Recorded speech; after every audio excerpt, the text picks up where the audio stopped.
Good morning. मैं Chandrika Atre new Catholic mission school Jhabua की तरफ से आपको कक्षा 10वीं के लिए हिंदी विषय पढ़ाने के लिए आई हूँ। इस बार हम कक्षा 10वीं में पाठ्यक्रम 2020-21 के तहत जो भी नया पाठ्यक्रम आया है उसमें हम कुछ सब्जेक्ट में कुछ दो बुक्स चल रही हैं। पहली बुक है स्पर्श और दूसरी है संचयन। अब जो ग्रामर के लिए जो बुक है वो कुछ हमने नहीं ली है। क्योंकि ग्रामर हमारा 6, 7, 8 के आधार पर ही निर्धारित किया गया है।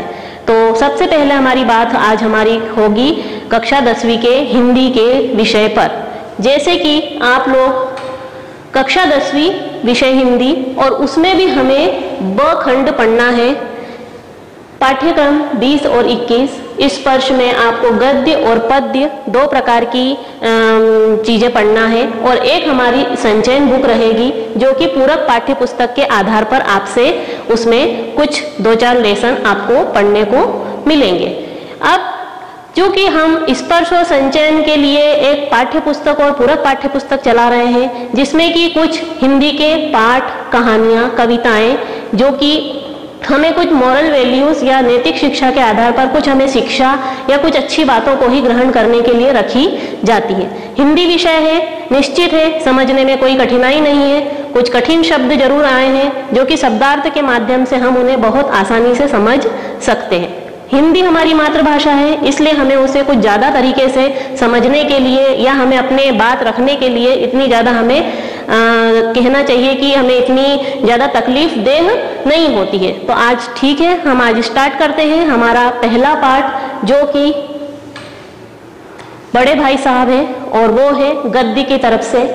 बड़े भाई साहब पाठ जिनको कि एक कहानी के रूप में है और इन्हें मुंशी प्रेमचंद जी ने लिखा है। निश्चित है पाठ से ही पाठ के नाम से ही आपको लग रहा होगा कि पाठ किस पर आधारित होगा। बड़े भाई साहब पाठ मतलब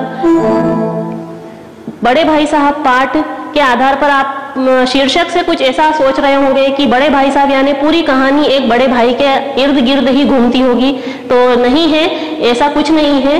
बड़े भाई साहब एक कहानी इस प्रकार है कि आप अपने जीवन में अनुभव, शिक्षा और अपने बड़े होने का कितना अपने छोटों पर उसका प्रभाव डालते हैं कहना चाहिए या कितनी उस पर आदर्श रूप स्थापित कर सकते हैं। एक अपने बड़े होने से सब कुछ करने का कहना चाहिए कि सब कुछ करने का सब कुछ कर देना हासिल नहीं होता है। तो यहाँ पर निश्चित है कि लेखक बड़े भाई साहब और लेखक हमारे प्रेमचंद जी हैं, दोनों के बीच क्या तालमेल बैठता है, किस प्रकार से वो अपने इस पढ़ाई के संबंध में एक दूसरे से अपने विचार विमर्श चलते हैं, कितना बड़े भाई साहब अपने बड़े होने का फर्ज निभा पाते हैं और कितना एक छोटा भाई अपने बड़े भाई के लिए एक आदर्श को बनने की कोशिश में पूरा खरा उतरता है या नहीं। निश्चित है पाठ का सार, प्रस्तुत पाठ में एक बड़े भाई साहब है और एक उनका छोटा भाई है। निश्चित छोटा भाई यहाँ पर प्रेमचंद जी से लिया गया है। तो यहाँ पर उनसे 5 साल छोटा है। यहाँ पर जो हमारा लेखक है वो अपने बड़े भाई से 5 साल छोटा है। परिवार में बड़ा भाई होने के कारण उनसे बड़ी बड़ी आशाएं और अपेक्षाएं की जाती हैं। वह स्वयं भी ये कार्य करते हैं जो उनके बड़े भाई के लिए आदर्श बन सके। यहाँ कहने का ये मतलब है कि बड़ा भाई, आपने भी अपने घर में देखा होगा कि आपके जो बड़े भाई बहन होंगे वो हमेशा आपको किसी न किसी रूप में एक अपना बड़ापन दिखाने के लिए हर चीज में रोक टोक करते हैं, आपको सही गलत का दिशा निर्देश देते हैं। तो यह जरूरी नहीं कि आप स्वयं में बड़े हैं तो आप स्वयं भी कुछ गलत काम करें। तो यहाँ बड़े भाई साहब अपने बड़े होने के नाते कुछ भी ऐसा कार्य नहीं कर रहे हैं जिसको देखकर छोटा बिगड़े या छोटा उस राह पर चले जिससे कि आने वाले भविष्य में वो अपना कुछ अच्छा काम न कर पाए। तो यहाँ पर वह स्वयं भी वो कार्य नहीं करते थे जो उनके छोटे भाई के लिए आदर्श नहीं बन सके। तो कहने का ये मतलब है कि इस प्रकार वो हर समय पढ़ते रहते थे या कुछ घर के कुछ ऐसे बड़े काम करते रहते थे जिससे कि देख देख के छोटा भाई भी यह सीखे कि नहीं भैया नहीं करते हैं तो मुझे भी यह काम करना नहीं चाहिए। कहने का मतलब है कि अगर बड़े भाई साहब को खेलने की इच्छा भी होती थी तो वो अपने छोटे भाई के तरफ देखकर खुद खेलने नहीं जा पाते थे। कहने का ये मतलब कि उन्होंने अपना बचपन पूरी तरह से एक तरफ रख दिया था छोटे भाई की निगरानी और देखभाल करने के लिए। अब आप कहें कि कि समय समय पर अपने छोटे भाई को पढ़ाई के प्रति गंभीर रूप से सचेत करते रहना। इस आदर्श रूप को बनाने के चक्कर में बड़े भाई साहब अपना बचपन भी खो बैठे थे। निश्चित है कि हम भी अपने बहुत से ऐसे पसंदीदा काम और ऐसी पसंदीदा चीजें हम नहीं कर पाते हैं जिनको कि हमें ऐसा लगता है कि हमारे करने से हमारे छोटे भी उसको बिगड़ सकते हैं। तो निश्चित है हम भी नहीं करते। इस आदर्श रूप को बनाने के लिए इस पाठ में सार्थक पढ़ाई करना तथा शिक्षा व्यवस्था पर एक व्यंग्यात्मक वर्णन भी किया गया है। अब आप कहेंगे कि शिक्षा व्यवस्था पर व्यंग्यात्मक वर्णन यानी, तो निश्चित है हम जैसे जैसे पाठ को आगे पढ़ेंगे वैसे वैसे आपको इसकी थोड़ी सी बारीकियां पता चलेंगी कि बड़े भाई साहब कहाँ तक पढ़ाई को इतना अधिक महत्व देते थे और छोटा भाई जो कि एक होनहार तो था परंतु खेल कूद में अत्यधिक रुचि लेता था। तो निश्चित है अब हम पाठ की तरफ आगे बढ़ते हैं। सबसे पहले आप पाठ पे प्रवेश करते समय आप देखेंगे कि यहाँ पर कुछ पैराग्राफ दिया है। आप जब भी अपनी बुक खोलेंगे तो उसमें एक पाठ प्रवेश दिया जाएगा, वो उस पाठ प्रवेश को आप अपनी बुक से खुद पढ़ेंगे, लेकिन यहाँ पर मैंने उसके कुछ छोटे छोटे पॉइंट बनाए हैं जिन पर कि हम अब डिस्कस करेंगे। बड़े भाई साहब, पहला पॉइंट है बड़े भाई साहब का व्यक्तित्व। अब हम यहाँ पर सबसे पहले ये सोचने की कोशिश करेंगे कि आखिर बड़े भाई साहब का नेचर कैसा था, वो क्या ऐसा सोचकर बैठे थे और अपनी पसंदीदा चीजों को उन्होंने एक तरफ रख दिया था। सिर्फ अपने छोटे भाई की देखभाल, उस पर निगरानी रखना, वो कोई गलत काम नहीं कर रहा हो, ये सारी चीजें देखने के लिए उन्होंने अपना सब कुछ बचपन त्याग दिया था। तो ऐसा क्या उनकी पर्सनालिटी थी, ऐसा क्या उनका व्यक्तित्व था, निश्चित है हमें उसके बारे में थोड़ा सा देखना ही पड़ेगा। मेरे भाई मुझसे 5 साल बड़े हैं लेकिन केवल 3 दर्जे आगे। उन्होंने भी उसी उम्र में पढ़ना शुरू किया था जिस उम्र में मैंने पढ़ना शुरू किया था। यहाँ पर लेखक अपने बड़े भाई के बारे में बता रहा है कि कहानी में लेखक ने अपने बड़े भाई साहब को 14 वर्ष का बताया है और आयु में सिर्फ 5 वर्ष का अंतर है। दोनों भाइयों के बीच में मात्र 5 वर्ष का अंतर होने के कारण भी बड़े भाई साहब अपने हमेशा रोबदार चेहरे के साथ छोटे भाई के सामने पेश आते थे। निश्चित है कक्षा में केवल 3 दर्जा आगे वे शिक्षा जैसे कार्य में जल्दबाजी से काम लेना पसंद नहीं करते थे। अब यहाँ पर ये देखिए कि बड़े भाई साहब के बारे में कुछ 2-4 बातें हमें पता चली हैं। दोनों के बीच में केवल 5 वर्ष का अंतर है, दोनों आपस में केवल एक दूसरे से 3 कक्षा आगे पीछे हैं, परंतु दोनों ने पढ़ना एक साथ शुरू किया था। फिर भी बड़े भाई साहब आज भी उसी कक्षा में है, परंतु छोटा धीरे धीरे पास होते होते उनके पास आता चला जा रहा है। तो निश्चित है यहाँ पर हम क्या सोच रहे होंगे कि पढ़ने जो खेलकूद करने वाले बच्चे हैं वो तो पास होता चला जा रहा है, लेकिन जो बड़े भाई साहब है जो हर वक्त पढ़ाई करते रहते हैं, खेलने कूदने नहीं जाते हैं और हर वक्त अपनी किताबों में ही खोए रहते हैं, वो उसी कक्षा में क्यों मौजूद है। तो यहाँ पर बड़े भाई साहब का कहना है कि वह शिक्षा जैसे कार्य में जल्दबाजी से काम लेना पसंद नहीं करते। मतलब क्या वो उन्हें 1 साल में 1 कक्षा पास कर लेने में उन्हें कुछ ऐसा लगता है कि मेरी शिक्षा अधूरी रह गई है? निश्चित है ये आपके और हमारे लिए एक हंसी की बात है कि एक ही कक्षा में अगर कोई बच्चा 4 से 5 साल तक बैठा है मतलब वो 1 नंबर का बुद्धू बच्चा है। लेकिन नहीं, यहाँ पर भाई साहब की सोच अलग है, उनका नेचर अलग है। उनका सोचना है कि एक कक्षा का पाठ्यक्रम 1 साल में पूरा नहीं हो पाता, बुनियाद ही पुख्ता नहीं होगी तो उस पर आलीशान महल कैसे बनेगा। निश्चित है यानी कि वो तालीम जैसी शिक्षा जैसी बातों पर जल्दबाजी से काम लेना नहीं चाहते थे। 1 साल का काम 2 साल में करते, कभी कभी तो 3 साल भी लग जाते। बुनियाद ही पुख्ता ना हो तो मकान कैसे पायदार बने। कहने का मतलब ये है कि वो अपनी नींव मजबूत करना चाहते थे। 1 कक्षा में वो इतना समय लगा देना चाहते थे कि अगली कक्षा में उन्हें कुछ और ज्यादा सीखना ना पड़े। मैं छोटा था, वह बड़े थे, मेरी उम्र 9 साल की, उनकी 14 साल की। मेरी निगरानी और मेरी देखभाल करने का उन्हें जन्म सिद्ध अधिकार था। निश्चित है बड़े भाई होने के नाते वो अपनी पूरी तरह से उनको जो भी मुझे दिशा निर्देश देना थे, देखभाल करने का जो भी उनका हक था वो मुझे उन्हें पूरी तरह से था। वह स्वभाव से बड़े अध्ययनशील थे। अब यहाँ पर बड़े भाई साहब के बारे में एक बात और पता चली है नेचर में कि वो हमेशा पढ़ते लिखते रहते थे, हमेशा ही पढ़ते, हमेशा किताबों के बीच में घिरे रहते थे। यहाँ तक कि अगर वो पढ़ाई करते करते बोर भी हो जाते थे तो वो अपनी किताबों को ही खोलकर अपने पास में रखते थे। उन पर या तो कुछ कुत्ते बिल्लियों के चित्र बनाते थे या कभी कभी किसी एक ही नाम को 10-12 बार लिखते थे। ऐसी शब्द रचनाएं बनाते थे कि कभी कभी छोटे भाई को भी उनको समझने में आसानी नहीं होती थी। कई बार ऐसा होता था कि कभी कभी उनके किताबों पर, कॉपियों पर कई बार मैंने ऐसी इबारत देखी, दरअसल भाइयों भाइयों, राधे श्याम, श्रीयुत राधे श्याम। हर एक घंटे तक मैं इनको सोचने और समझने की कोशिश करता था, परंतु मेरे कुछ भी समझ में नहीं आता था, ऐसा लेखक का मानना है। अब आगे हम बढ़े, बड़े भाई साहब की नसीहत और निर्देश। अब हम थोड़ा सा पॉइंट चेंज कर रहे हैं हमारा, क्या कि अगर बड़े भाई साहब इतने अध्ययनशील थे, वो छोटे के लिए एक बहुत आदर्श स्थापित करना चाहते थे, हमेशा पढ़ते लिखते दिखते रहना चाहते थे, ताकि छोटा भाई भी ये देख देख के सीखे कि भैया पढ़ रहे हैं, मुझे भी पढ़ने बैठ जाना चाहिए, भैया खेलकूद में नहीं जाते हैं, मुझे भी नहीं जाना चाहिए, भैया दोस्तों के बीच में नहीं जाते हैं, अन्यथा मुझे भी जाना नहीं है। ये सब सारी बातें वो एक अपने छोटे भाई के लिए आदर्श के रूप में स्थापित करना चाहते थे। अब बड़े भाई साहब के निर्देश और नसीहतें, क्या थी उनके निर्देश और क्या थी उनकी नसीहतें। नसीहतें यानी उनकी सलाह, निर्देश यानी उनके कुछ ऐसी बातें जो उनको छोटा सीखता रहे। लेखक खेल कूद में बहुत रुचि लगता था। अब देखिए, छोटा भाई खेल कूद में पढ़ता था, जरूर पढ़ता था, पास भी हो जाता था, लेकिन खेलना कूदना, दोस्तों के साथ घूमना फिरना, मटर गश्तियां करना, कंकरियां उछालना यानी छोटे छोटे कंकरों को उछालना, हर वो छोटे बच्चे की शरारत जो एक छोटा बच्चा करता है, वो सब कुछ करने का उसे शौक था। और यहाँ पर बड़े भाई साहब इन सब चीजों को फालतू समझते थे, उन्हें ये सब चीजें पसंद नहीं थी। परंतु खेलकूद में रुचि अत्यधिक होने के कारण छोटा भाई यानी हमारे प्रेमचंद जी बिल्कुल भी पढ़ाई पर पूरी तरह से कॉन्सेंट्रेट, या कहना चाहिए कि पूरी तरह से एकाग्र चित्त होकर पढ़ नहीं पाते थे। परंतु वो जो भी पढ़ते थे उसे वो अपने पूरी दिनचर्या में जरूर उसको शामिल करते थे।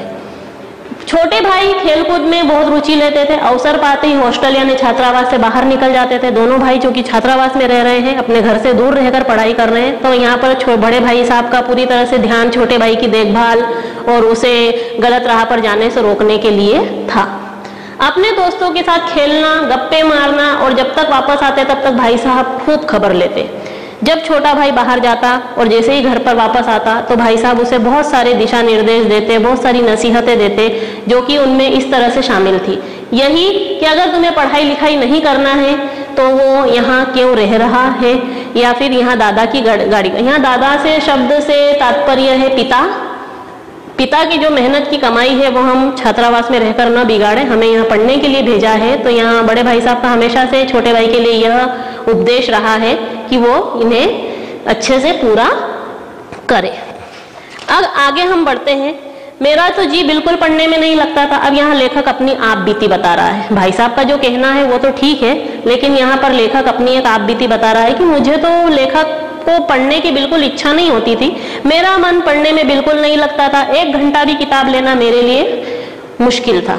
मैं हॉस्टल से निकलकर बाहर आता, मैदान में आता, खूब कंकरियां उछालता, मोटर गाड़ियों का आनंद लेता, परंतु जब जैसे ही ये सब कुछ समाप्त करके हॉस्टल में जाता तो भाई साहब का रौद्र रूप यानी यहाँ पर कहा गया है कि एक भयानक रूप, एक जो डांटने वाला रूप जो होता है वो वाला पाते हैं। सबसे पहले उनका प्रश्न होता, कहाँ थे? हमेशा यही सवाल और यही ध्वनि में पूछा जाता। मेरे तो जैसे प्राण ही सूख जाते। प्राण सूखना यहाँ पर एक मुहावरा है, प्राण सूखना यानी घबरा जाना।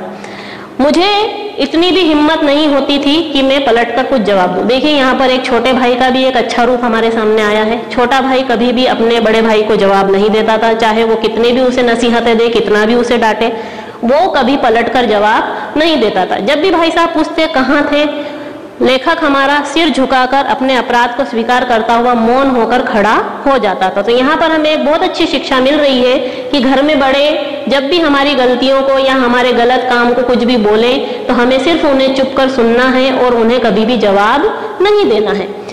मैं भी यह नहीं बोल पाता कि जरा बाहर खेल रहा था, यानी कि छोटा भाई अपने मन में सोचता है कि कई बार सोचता हूँ कि जवाब दूं, परंतु वो बड़े भाई साहब के उसके अंदर उनके मन में इतनी श्रद्धा और इतना प्रेम और इतना कहना चाहिए कि आदर रहता था कि कभी छोटा भाई उनको जवाब नहीं दे पाता था।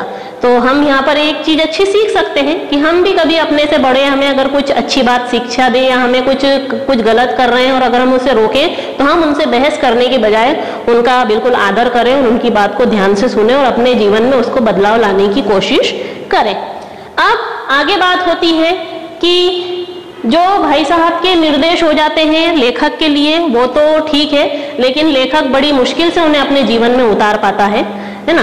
तो आगे एक तीसरा पॉइंट है कि लेखक द्वारा पढ़ाई के संबंध में योजनाएं बनाना। अब जैसे ही लेखक खेल कर अपने हॉस्टल में आता है और भाई साहब की जब बड़ी बड़ी बातें और बड़ी बड़ी नसीहतें सुनते हैं तो लेखक अपने मन में बहुत ग्लानि, अपने आप में बहुत शर्म महसूस करता है और थोड़ा सा एक अपने मन में एक स्ट्रांग बनने की कोशिश करता है, मजबूत बनने की कोशिश करता है कि मैं भी कल से पढ़ाई करूंगा। मन ही मन वह अपने पढ़ाई के संबंध में योजनाएं बनाता है। कैसी प्रकार की योजनाएं? कि भाई भाई साहब हर वक्त मुझे डांटते हैं, क्या मैं वाकई में गलत हूँ? क्या मैं पढ़ता नहीं हूँ? क्या मैं थोड़ा सा अगर दोस्तों के साथ घूम लेता हूँ तो कुछ गलत करता हूँ? लेकिन यहाँ पर भाई साहब अपनी जगह बिल्कुल सही है और लेखक भी अपनी जगह पर बिल्कुल सही है, लेकिन फिर भी दोनों के बीच में तालमेल या सामंजस्य बिठाना थोड़ा ठीक नहीं था। अब चटपट लेखक अपना एक टाइम टेबल बनाता है जिसमें सुबह से लेकर शाम तक में वो अपने महत्वपूर्ण विषयों को समय देता है। सुबह से लेकर शाम तक के टाइम टेबल में वो खेलकूद को कोई समय नहीं देता है। क्यों? क्योंकि उसे भी बार बार भाई साहब की डांट सहन नहीं हो रही है। अब जैसे ही भाई साहब की डांट सुनते हैं तो ऐसी ऐसी बातें बोलते थे भाई साहब कि वाकई में लेखक को बड़ा बुरा लगता था, कभी कभी उसे रोना भी आ जाता था और वह यह भी सोचता था कि ये सब अगर पढ़ाई मुझसे नहीं भी होगी तो मैं एक ना एक दिन घर चला जाऊंगा, पर बाकी मैं इतनी कठिन पढ़ाई नहीं कर सकता। जिस प्रकार से भाई साहब रात दिन किताबों में खोए रहते हैं, इस तरह से मैं दिन रात पढ़ाई नहीं कर सकता। कई बार जो लेखक के मन में योजनाएं बनाता है लेखक पढ़ाई के संबंध में, टाइम टेबल के संबंध में सब कुछ करता है, लेकिन यह टाइम टेबल बनाना एक अलग बात है, उसको अपने जीवन में लागू करना एक अलग बात है। अगले ही दिन से टाइम टेबल की अवहेलना यानी तिरस्कार यानी कहना चाहिए कि अवॉइड करना। अगले ही दिन से वह टाइम टेबल को अवॉइड करना शुरू कर देता है, वापस सब कुछ भूलकर मैदान की तरफ दौड़ जाता है। निश्चित है कि हम भी अपने जीवन में बहुत कुछ सोचते जरूर हैं, लेकिन उसे हमें लागू करने या अपने जीवन में उतारते उतारते काफी समय हो जाता है। तो यहाँ छोटा भाई तो फिर भी बहुत छोटा है, अपने बचपन के खेल में, अपने दोस्तों के बीच में और अपनी पढ़ाई को लेकर वो ठीक से कुछ तालमेल बिठा नहीं पा रहा है। कुछ समय बाद वार्षिक परीक्षा होती है और लेखक का परीक्षा फल। अब भाई साहब का जो समय समय पर लेखक को पढ़ाई के संबंध में बोलना, खेलने कूदने के संबंध में निर्देश देना, नसीहतें देना, बड़ी बड़ी बातें बताना, ये सारी चीजें जो साल भर से चल रही थी, अंत में उसका ये परिणाम आया कि वार्षिक परीक्षाएं हुई और लेखक हमारे पास हो गए प्रथम दर्जे से और भाई साहब हमारे फेल हो गए। अब आप यहाँ पर थोड़ा सा हंसेंगे कि जो व्यक्ति, जो बच्चा रात दिन मेहनत कर रहा है, पढ़ाई कर रहा है, बिल्कुल खेलने कूदने नहीं जा रहा है, दोस्तों में नहीं जा रहा है, हर वक्त अपनी पढ़ाई से ही बिल्कुल ध्यान नहीं हटा रहा है, वो फेल हो जाता है। और जो खेलता कूदता भी है, दोस्तों में भी जाता है, थोड़ा सा सोशल में भी अपने काम करता है, परिवार में भी जाता है, सब कुछ करता है और अपनी पढ़ाई को भी थोड़ा सा नजर में रखता है, वो बच्चा प्रथम दर्जे से पास हो जाता है। तो यहाँ पर हमें एक ये चीज भी शिक्षा मिलती है कि हर वक्त किताबों को अपने आसपास घेर कर रखना और उनसे हर वक्त घिरे रहना, ये कोई पढ़ाई नहीं है। पढ़ाई के साथ साथ आप अपनी आसपास की एक्टिविटी को भी थोड़ा सा सीखिए। खेल कूद में जाने से हमारा शरीर स्वस्थ रहता है, मन स्वस्थ रहता है। उसके बाद अगर हम 1 घंटा भी पढ़ाई करते हैं या 2 घंटा भी पढ़ाई करते हैं तो हम काफी कुछ सीख लेते हैं। दिन भर किताब लेकर बैठे रहो और कुछ मन ना लगे, वो पढ़ाई नहीं होती है। अब वार्षिक परीक्षाएं हुई, परीक्षा परिणाम निकला तो लेखक को यह देखकर बड़ा आश्चर्य हुआ कि वह तो कक्षा में प्रथम आया है परंतु उसके बड़े भाई साहब फेल हो गए। अब लेखक को अपने बड़े भाई की डांट का भी डर नहीं था। अब लेखक आराम से बिना डर के, भाई साहब की डांट के बगैर आराम से दोस्तों में जाता था, खेलता कूदता था और आराम से अपने सारे काम करता था। इसका क्या नतीजा हुआ कि भाई साहब को ये पता चल गया था कि छोटा भाई अब उनका आदर नहीं कर रहा है। अब उसे घमंड हो गया है कि वह तो बिना पढ़े, बिना दिन भर दोस्तों के साथ खेलता कूदता रहा, पढ़ता लिखता नहीं था, मतलब समय पर ही जो अपनी किताबों को उसे देखना था, कोर्स को देखना था, वो उसी समय पर उसे खोलता था, फिर भी वो प्रथम आया।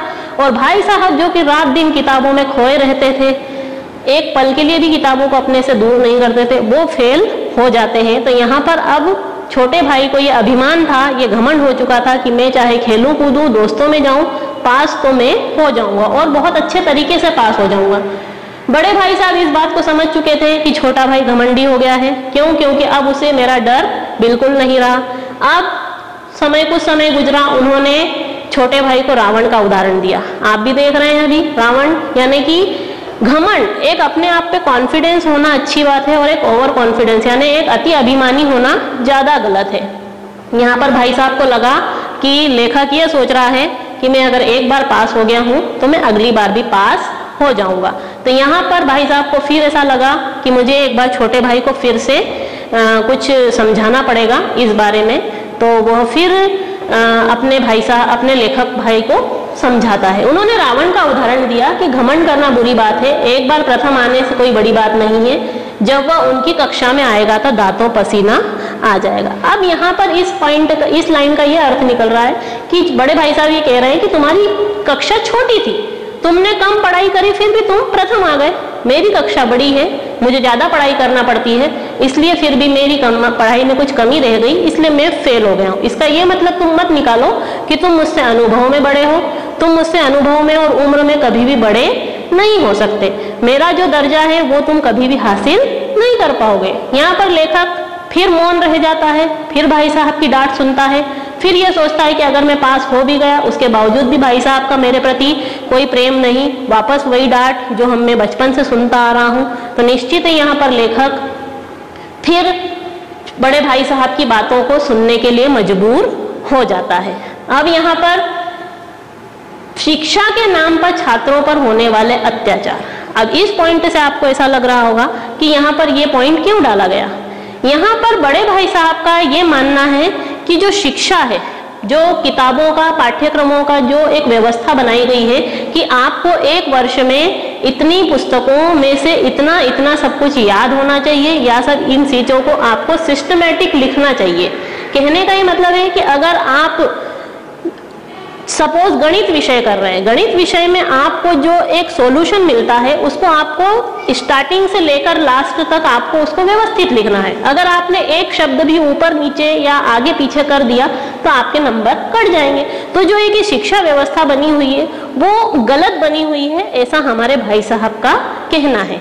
अगर हमने अ ज ब ज की जगह अ ज ब भी लिख दिया तो हमारे नंबर नहीं कटना चाहिए, ऐसा बड़े भाई साहब का कहना है। तो ये शिक्षा व्यवस्था जो है उन्हें बिल्कुल एक अत्याचार लगती है कि अगर बच्चा कुछ लिख पढ़कर आ रहा है तो आप उसके लिखे पढ़े को उसकी अनुभव के आधार पर उसको नंबर दीजिए, न कि जो आपका सिलेबस आपने फिक्स किया हुआ है, या जो कहना चाहिए कि जो आपने एक क्राइटेरिया रखा है बच्चे को मूल्यांकन करने के लिए, एक बच्चे को इतने 9th क्लास में या 10th क्लास में इतना आना चाहिए, ये जो भी आपका क्राइटेरिया है वो बड़े भाई साहब के लिए बिल्कुल भी उचित नहीं था। अब बड़े भाई साहब का कहना है कि अगर किताबों में जो लिखा है या बताया गया है, अगर आपने उसको एग्जाम में या परीक्षा में ऐसा का ऐसा अगर नहीं लिखा तो आपको नंबर नहीं मिलेंगे, ये यहाँ पर कहना पड़ रहा है। वह समय की पाबंदी पर 4 पन्नों का निबंध लिखने का उदाहरण देकर बताते हैं। अब यहाँ पाठ में एक शिक्षक द्वारा बच्चों को समय की पाबंदी पर 4 पन्ने लिखने का एक निर्देश मिलता है, जिसको भी भाई साहब बिल्कुल निराधार। अब हम आते हैं 5वें पॉइंट पर, शिक्षा के नाम पर छात्रों पर होने वाले अत्याचार। प्रस्तुत पाठ में भाई साहब का कहना है कि जो भी शिक्षा पर नियम बने हुए हैं या जो भी पढ़ने वाले बच्चों के लिए जो नियम बने हुए हैं उन पर उनको लेकर काफी अत्याचार होता है। जैसे अगर आपने जैसा पढ़ा है, जैसा आपको बताया गया है उत्तर, आप अगर वैसा का वैसा अगर उसे नहीं लिखते हैं तो आपको उसमें अंक नहीं प्राप्त होंगे। जैसे कि नीचे बताया है कि भाई साहब के अनुसार जो कुछ भी किताबों में लिखा जाता है अगर उसे वैसे पढ़ा या लिखा नहीं जाता है तो आप परीक्षा पास करने की पात्रता नहीं रखते हैं। तो ये उनको कहने का मतलब है कि अगर आप समय की पाबंदी पर 4 पन्नों का लेख लिखने के लिए आपको कहा जाता है तो ये तो सरासर एक शिक्षक द्वारा एक बच्चे पर अत्याचार है। क्यों? क्योंकि कौन नहीं जानता कि समय की पाबंदी कितनी महत्वपूर्ण होती है। अब अगर आप उस पर हमें 4 पन्नों का लेख लिखने का कहते हैं तो ये तो सीधे सीधे समय की बर्बादी ही कही जा सकती है, परंतु अब इन शिक्षकों को कौन समझाए, ऐसा भाई साहब का कहना है कि अगर समय की पाबंदी हर बच्चा जानता है, अगर आप उसको बैठकर अनावश्यक काम करवाते हैं तो वो बच्चे के भविष्य के लिए ठीक नहीं है, ऐसा भाई साहब का कहना है। समय की पाबंदी का 4 पन्नों का लेख लिखा जाएगा तो यह तो सरासर समय की बर्बादी ही होगी, और यही उनका कहना है कि आज की जो शिक्षा प्रणाली है वह बच्चों के भविष्य के लिए बिल्कुल भी सही नहीं है। हम अगले पार्ट में इसके आगे के कुछ भाग पढ़ेंगे। धन्यवाद।